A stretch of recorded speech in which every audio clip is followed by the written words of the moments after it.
Good morning everyone, today is the big update. We got new gear, new story, new level cap increase, and there's a whole lot more. But before we jump into all of that, if you're new to the channel, I upload NGS content daily, so if you do play this game, I would really appreciate a subscribe, as it really helps out the channel. Anyway, without further ado, let's begin the video.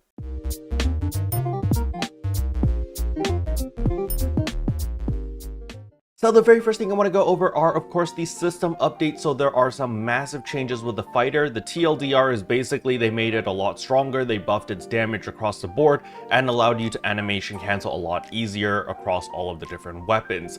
But we're going to be focusing a little bit more on Knuckles since I'm a little bit more familiar with the Knuckles versus the other weapons. As we can see, Swift Rush, 1000 Blows, Double Drive, as well as Backhand Strike all have increased potency across the board, which is really nice. Now, the photon art that I like to use as a fighter was 1000 Blows. Unfortunately, it just wasn't very good before because of the animation locking, but they have relaxed the timing for a lot of the stuff. So you can see here, now you can weapon action cancel, you can sidestep cancel, you can attack cancel, and they've also relaxed the timing for accepting early input for the second half, so you can cancel out of that a lot easier. So there's a lot of really good stuff over here, which I am very thankful for, and hopefully the fighter is just going to be a little bit more easier to play. Now, another thing that makes me really happy is increase the potency of the 4th to 5th steps of Knuckles' normal attack. So for those who don't know, in order to play Knuckles quote-unquote efficiently, you are basically sidestepping or weapon actioning into another weapon action into a normal attack. That was pretty much the optimal rotation in order to deal a lot of damage,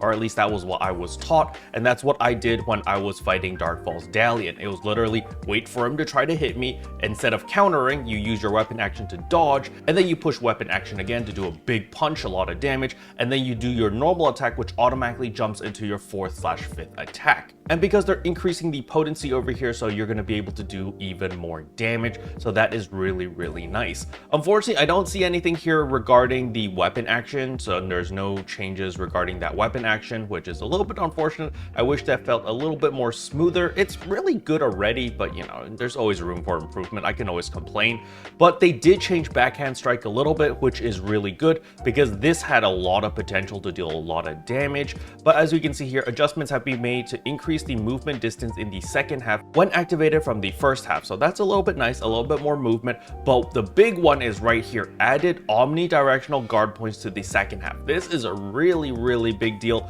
Braver had the exact same problem before where your weapon action would only block 180 degrees in front of you. So I'm glad that they're giving, you know, fighter a little bit more love as well with Backhand Strike. They're also giving omnidirectional guard, which is a 360 degree guard. Now moving on to the quest and field changes over here, the main one I want to point out is right here. In the following quest, quantities have been increased for dropped items. So for Duel Quest Phase 1 all the way to Phase 4, the main thing we're going to be looking at is, of course, those freaking Fusia capsules, which are untradeable, and the only way to get this was to farm Duel Quest, and it was really annoying because they only gave you so many Fusia capsules per run, so it was time-consuming, mind-numbing, boring, and it was just brain dead. So I'm glad that they're increasing the quantity, and they better give a lot more of those Fusia capsules so that I can save a lot of time and not waste my time here, because Duel Quest is really boring after you've done it like, you know, 100 times. Now, the next thing that spiked my interest is added the following menu items to the quick menu for Line Strike.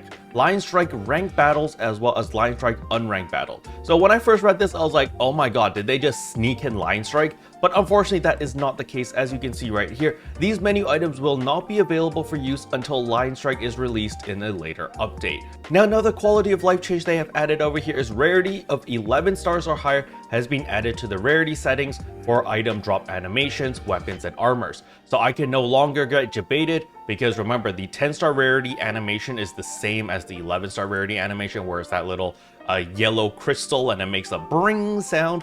And so I've been debated so many times by this because I get like the Flugel Guard weapon, or get a Rayar weapon, or get like some other weapons. So now when I see that rare drop animation, I know for a fact that I either got a Wing Guard or an Iridium weapon. So that is definitely really nice. Now, there's a lot more in these system updates. I just glanced through it and just picked the things that interested me. However, I will leave the link in the description below so that you can read it for yourself. Now moving on to the campaigns, we have the gear up your class campaign, so literally just level up your fighter as well as your gunner. And since the fighter got all of these changes, you know, people are going to be testing this out and just figuring out the fighter. So all my fighter mains out there, do let me know in the comment section below, how do you feel about these changes? Were they good? Were they bad? Is the fighter in a good place now? The next campaign I want to talk about is the 50% off NEX Cube recycling campaign. This is going to be a permanent feature. However, the 50% off is only going to last for an entire month. Now, this is actually really good because every single week you can pick up 50 alpha reactors for 50 NEX cubes. You get a lot of NEX cubes simply by over leveling. So once you hit level 90 and then when you hit level 91, instead of becoming 91, you're just going to get a bunch of NEX cubes. So you can use all of these in order to purchase 50 alpha reactors every single week.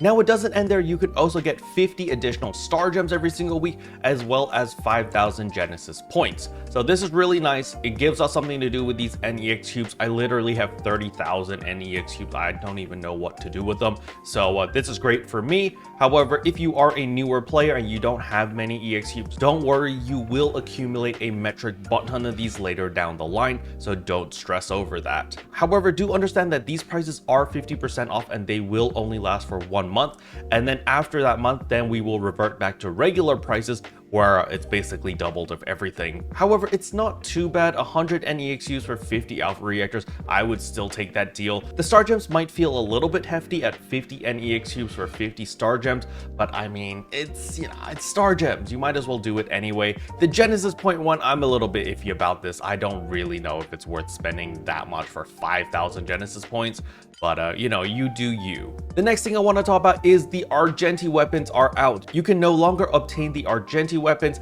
They have been sunsetted or whatever Destiny's language is.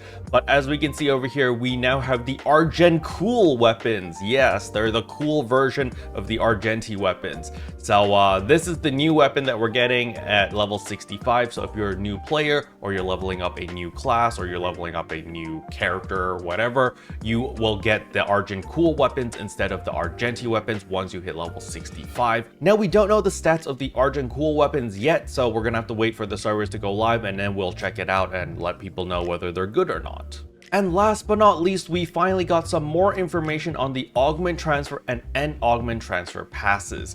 Now, do not be fooled by the image. I know in the image, it looks like there are two different passes. It looks like there's like the regular N-Augment Transfer pass, and this one looks like the EX N-Augment Transfer pass or something, but that is not the case, okay? Do not be fooled by that. There is only a singular N-Augment Transfer pass, and in order to make that, you need 100 N-Augment Transfer pass vouchers. So you see the smaller looking pass, these are the vouchers and these are the fully made N-Augment Transfer passes, all right? So you need 100 of these vouchers in order to make one of these N-Augment Transfer passes. But once you have one of these, you can transfer all of your augments from one piece of gear to another just by using one of them, all right? So let's say that, you know, you have a piece of gear with 7 augments or maybe 8 augments down the line, and you want to transfer all of them into your next piece of gear. You only need one N-Augment Transfer pass per piece of gear. Now, the big question is, of course, where do we obtain the N-Augment Transfer pass vouchers? Because we need 100 of them in order to make the N-Augment Transfer pass. And as they said in the NGS headline, it's going to be title rewards as well as various events as well as campaigns.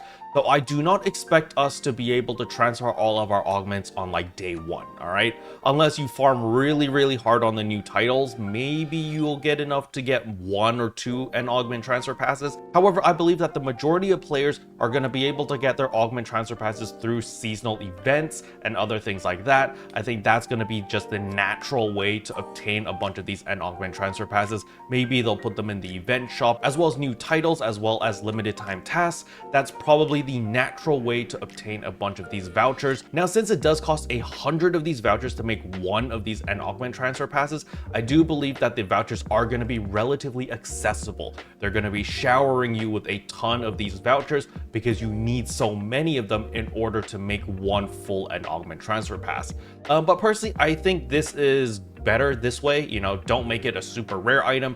Make it like, oh, you know, you can slowly see your progress every day or every week or whatever because you're just showered with all of these vouchers. And then eventually you'll make your fully completed N-Augment Transfer pass and boom, you're going to be good to go. Now, there is one exception where you do not need an N-Augment transfer pass in order to transfer some augments, and that is with the EX-Augment transfers, but it's limited to the Iridium weapon series between each other, alright? So when you transfer the EX-Augments from one Iridium weapon to another Iridium weapon, then it will not consume an N-Augment transfer pass. However, the moment that you want to transfer these EX-Augments onto your Wingguard, for example, then you will need one N-Augment transfer pass in order to transfer these EX-Augments over. Alright, and last but not least, I do want to clarify that there will be two different functions available. There is the transfer all augments, which will transfer everything, and there's also the EX-Augment transfer, which will transfer only the EX-Augments. However, the EX-Augment transfer, even though this sounds like, oh, it's not going to cost any N-Augment transfer passes, as I just said earlier, when you want to transfer those EX-Augments from your Iridium weapons onto your Wingguard weapons or any other weapon series, it will require an N-Augment transfer pass. Now, regarding the transfer all augments, this will always require an N-Augment transfer pass. Okay? Special thanks to all the members for supporting the channel. It really means a lot to me. Thank you again. But yeah, that's all I wanted to cover in today's video. Hopefully you guys found it helpful. If you did, I would appreciate a like and a subscribe, and I'll see you guys in tomorrow's video. Bye.